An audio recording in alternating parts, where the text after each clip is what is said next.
Folks, I hope you're doing well. I'm really excited to be back with you next Monday. It will be my day back, and I'll be back online up until Thanksgiving, and then after Thanksgiving, I'll be back in person. So I'm really excited to be working with you all again, and I'm so glad to see how well, for the most part, things have been going.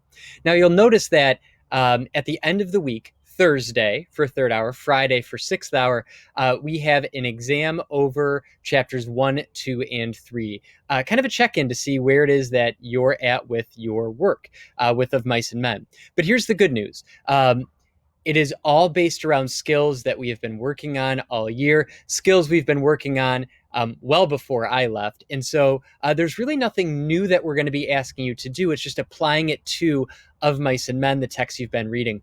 So, because of that, the setup for this exam is exactly like the short story exam. That is intentional. So, let's check out kind of our big three here. So, as far as today's assessment, part one, annotation and analysis. For your short story test, you got a piece that you had never seen before. For this one, though, you're going to take a look at a passage from Of Mice and Men you have already read. So, why is it that we are giving you a passage you've already read? Because now you know kind of the larger context for that passage, right? So, we're not asking you to show your reading strategies just in a first read. Now you get to go back and say, with this knowledge from chapters 1, 2, and 3, what is it that I am now noticing? What is it that I am now wondering based not only on this passage, but in the rest of the text? So you get more familiarity than you had the last time, in which you got a passage you had never seen before. The new kind of part of this is you have a chance just to make some connections, make some inferences to what's happening in this passage, as well as how it connects with something a little bit larger. But at the end of the day, the skills remain the same. What are you noticing? What are you wondering? You're going to annotate that section, and then you've got a question to to answer based on that section. But it looks exactly like the short story test. The only difference is it's a passage from Of Mice and Men. It's something from chapter 1, chapter 2, or chapter 3. It's something you've already read. Now you get to go back with new eyes and say, I now know all of the first 3 chapters. What am I now noticing that maybe I didn't notice the first time? What am I still wondering, and why? And how can we add in some new elements to that? So that's part 1. Again, looks exactly like the short story exam, but it's a passage you've already seen. Part 2, passage analysis, just like the short story exam.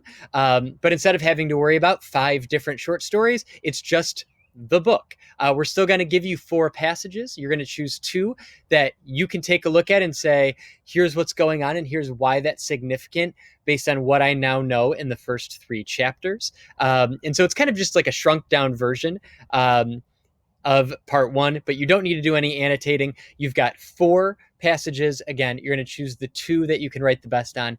And again, they are the exact same questions as you got in the short story exam. What's going on in this passage? 2, why is it significant to what's going on in the rest of the story? It's the exact same 2 questions that you've already seen. All right. Last but not least, paragraph writing, using that 2-tier structure in which you're going to be crafting a well-developed paragraph, and you're going to be using some evidence from the text. Now, that's challenging, right? Because now you've got 3 chapters to worry about. We tried to help you out a little bit, excuse me. After you see your prompts, you've got 3 prompts. You're going to choose one that you want to write on. We also try to give you just kind of like where some of the major things are happening. So, for example, in chapter 1, where is it that we kind of meet George and Lenny? They're by the pool. George is telling Lenny like how to behave, all of those things. You're looking at pages 3 through 9. Where is it that George snaps at Lenny for Lenny wanting beans, but really it's about more than that, right? It's about what happened in Weed. That happens on page 11. Where do we hear about the dream for the first time? Pages 13, 14, 15, and into 16, but really those early pages. So we try to give you some parameters.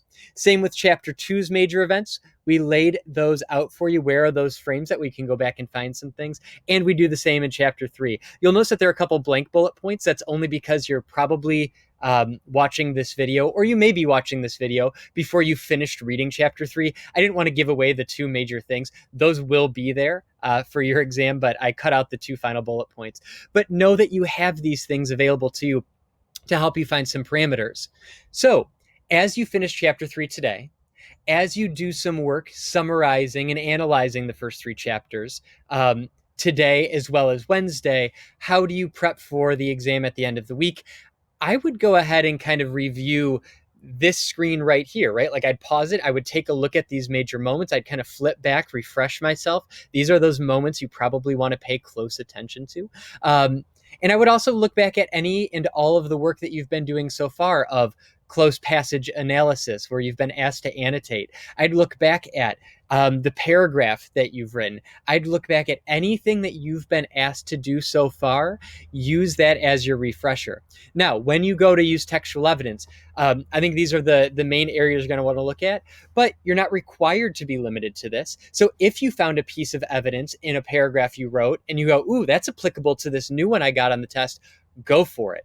Use that. Remember, this is an open note test. We expect you to use the book. We expect you to use the paragraphs you've already written as guides. Take advantage of all of that work. So when you sit down on Thursday or Friday for this exam, you shouldn't just have this tab open for the exam. You should also have any other resources that you want to have available to you. All right, folks, if you have any questions, comments, concerns, anything that you're wondering about as far as the exam at the end of the week, please don't hesitate to reach out through email.